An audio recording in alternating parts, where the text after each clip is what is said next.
how important was Instagram when you were starting, like doing your first tattoos? Um,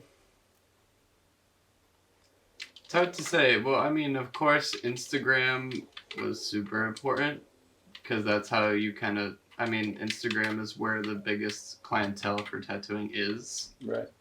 Um, Kind of sucks now though, because all these terrible tattoos I did are still on the internet somewhere. Yeah. Do you think that since you can have your like a resume pretty much on Instagram, you think that's kind of like replaced the whole like need for apprenticeship and like made it? I mean, it makes it a lot more accessible, right? Yeah, I mean, like, it's still a little hard to say because tattooing is so gatekeepy. Like, yeah, you could be doing killer tattoos, but like, you didn't apprentice. So some people will be dickheads about it. Yeah. They'll be like, like you can't work here. But a lot of places are. I mean, They just see what you did. And, yeah, a lot of. I mean, tattoo apprenticeships are kind of like dying, in the way that. Well, I mean, especially in the city, because nobody wants to teach you how to tattoo, and then as soon as you're done with your apprenticeship, you're down the street, um, working for them and making more money than they would pay you. yeah. What did you do to like when you were first starting up to kind of like cultivate your image and like put out the tattoos that like or like like cultivate your image so that you could do the tattoos that you wanted? Um, I mean, that's a little tricky. I mean, I would just post what I'd like to do, and then I would end up giving people free tattoos all the time, just so I could post something that I want to do, and so more people would want something that I do, if that makes sense. Yeah, like your style. Yeah, it's like, I've been tattooing like a year, and I'm not that worried about money. I still live with my parents and stuff. It's more just like I want to build more of a following, so eventually I could get more clients. You really specialize in traditionals. Like you feel like you need to Yeah. like how much do you think you can diverge from like everything and make yourself individual versus like sticking to the blueprint? I mean, it's just with traditional, especially. There's just little things that are different, like line weight and color, like the colors you use and the way you use them.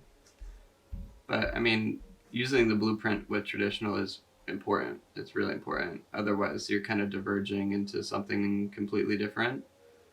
Um, and I think it's different with every style you're in. Like I know a lot of people that like do, I don't know, like black and gray fine line kind of stuff that don't use any reference and stuff.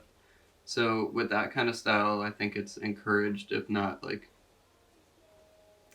the better, it's the better direction to go without like kind of reinventing yourself completely. Word. While with traditional, it's you kind of want to stick to eagles, panthers, snakes, that kind of stuff, but do what you can to make it a little bit different to give people a reason to go to you instead of somebody else. Yeah. What do you think makes like a productive and like productive Instagram presence that like really can get you far? Honestly, I wish I knew. I think it's important to be consistent. Um, everybody's gonna do a tattoo that's not their best tattoo. Um, and so it's finding a balance between you being hard on yourself and being like, I'm not posting this, like I messed up this one line, and also posting consistently. Um, so it's kind of tricky. I'm at a point now where I'm kind of like, I'll just put out whatever I did, like no matter how bad or little the mistake is in my head, people won't notice. Um, Yeah. I think it's just important to like keep your Instagram active. Um, I know a lot of people that don't post for like months and then like lose tons of followers, and then when they do post, it's like everyone's like, "Who is this?" That kind Yeah. of Yeah. stuff. Um, so yeah, it's just doing a little bit of quality control, but also being consistent with the amount you're posting. How do you like operate in the specific subculture of like New York City traditional? Like, trying to break into it. I mean, New York City traditional is a little bit. It's so specific that it is a little bit more gatekeepy. New York City traditional is pretty much what all of the bolder traditional tattoos are. You see, um, there were all like on the Bowery, like all in like Coney Island. That's where pretty much all of that kind of style of tattooing started. Um, so New York City traditional, it's a lot of people either like knew those guys personally, or like have some kind of relationship um, with them.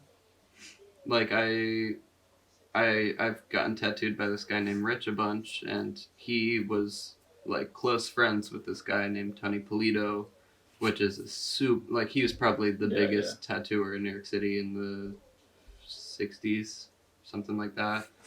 You think that's what makes it so insular, where everyone's just trying to like maintain the like community and style by just like know-how? Yeah, rather I than, like, mean, letting people emerge. I think a big thing with traditional, it's like, yeah, you could do a panther that's not a traditional reference. You just kind of come up with it, can have the same style, but it won't be as good as as some pre-made drawing from the 60s that just has so much history to it. Yeah. So like no matter how hard you try in traditional, people are going to give you shit for not like keeping it to the script. You think that social media's kind of opened that door a little bit more? Like to like not necessarily making it more acceptable, but like allowing people to get into that easier. What, get into tattooing it? Well, tattooing, yeah, but also like specifically that kind of like very insular style that's only like passed around, you know? Yeah, Like, I mean, absolutely. I mean, I'm sure without the internet or Instagram specifically, nobody would really know that much about New York City tattooing because we're not in the 50s. Yeah. Or whatever. But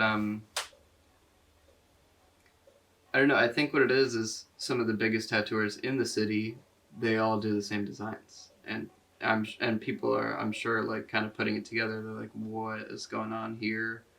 And then eventually, after being involved with that culture for long enough, they're like, oh, they're not all just copying each other. They're all copying this other dude that is dead, and like, I think where it comes from though is just all your favorite tattooers all doing the same stuff, and then eventually you're like, that's what I want. I want to look like that. Word.